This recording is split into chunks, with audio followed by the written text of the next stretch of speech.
واش عمرك درتي تحاليل السكر ولقيتي النتائج عادية، ولكن مازال عندك مجموعة من الأعراض بحال التعب، النعاس مباشرة بعد الأكل، وزيادة في الوزن؟ كل هاد الأعراض كتدل على مقاومة الأنسولين. فمرحبا بكم في قناة نبض التحاليل، القناة اللي قريبة منكم وكتخاف على صحتكم. فاليوم إن شاء الله غنتكلموا على تحليل مهم اللي غيكشف لنا هاد الحالة المرضية، وهو التيست هما.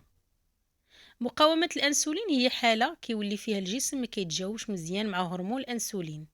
وكما معروف، الأنسولين هو هرمون كيتفرز من البنكرياس، والدور ديالو هو كيدخل السكر من الدم للخلايا باش الجسم يستعمله كطاقة.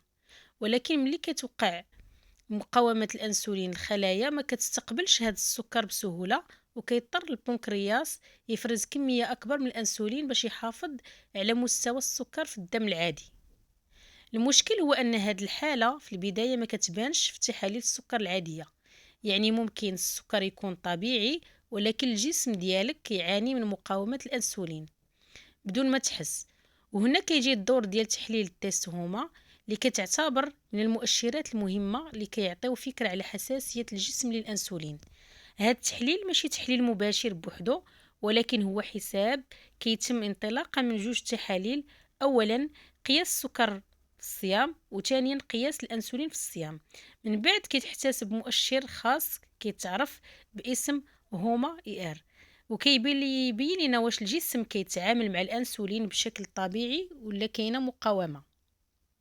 الا كان هذا المؤشر طالع، ممكن يدل على وجود مقاومة الأنسولين، وهذه الحالة كتكون مرتبطة بعدة مشاكل صحية، بحال زيادة الوزن خصوصا في منطقة البطن، الإحساس بالجوع بسرعة، تعب بعد الأكل، وأحيانا حتى صعوبة في تنزيل الوزن رغم الحمية. كما أن مقاومة الأنسولين ممكن تكون سبب كذلك في بعض المشاكل الهرمونية، بحال تكيس المبايض عند النساء. المهم هو أن اكتشاف هذه الحالة في مرحلة مبكرة كيعاون بزاف على الوقاية من أمراض أخرى، خصوصا مرض السكري من النوع الثاني، لأن مقاومة الأنسولين غالبا تتكون في المرحلة اللي كتسبق السكري بسنوات.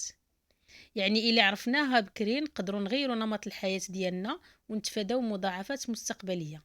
ومن بين النصائح المهمة اللي كينصحوا بها الأطباء لتحسين حساسية الجسم للأنسولين: تقليل من السكريات والمأكولات المصطنعة، والاعتماد على غذاء متوازن اللي فيه الخضار والفواكه، البروتينات الصحية، ممارسة الرياضة بانتظام، وحتى لو كانت رياضة المشي نص ساعة يوميا للحفاظ على الوزن الصحي. ما تنسوش النوم الكافي والتقليل من التوتر عندهم واحد الدور مهم جدا في تنظيم الهرمونات وتحسين عملية الأنسولين في الجسم. وفي الأخير خصنا نعرفوا أن التحاليل الطبية ماشي غير باش نشخصوا مرض، ولكن كذلك باش نكتشفوا المشاكل الصحية قبل ما تطور.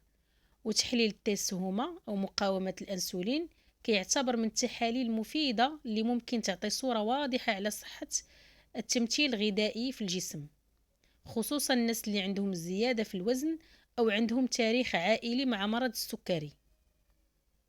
إلا كان عندك شك في مقاومة الأنسولين، أو كتلاحظ بعض الأعراض اللي سبق وذكرتها في بداية الفيديو، استشر مع الطبيب ديالك، وربما يكون من المفيد دير هذا التحليل. المعرفة المبكرة دائما هي أول خطوة نحو صحة أفضل. هذه كانت أهم المعلومات على مقاومة الأنسولين والتحليل ديال التسهومة.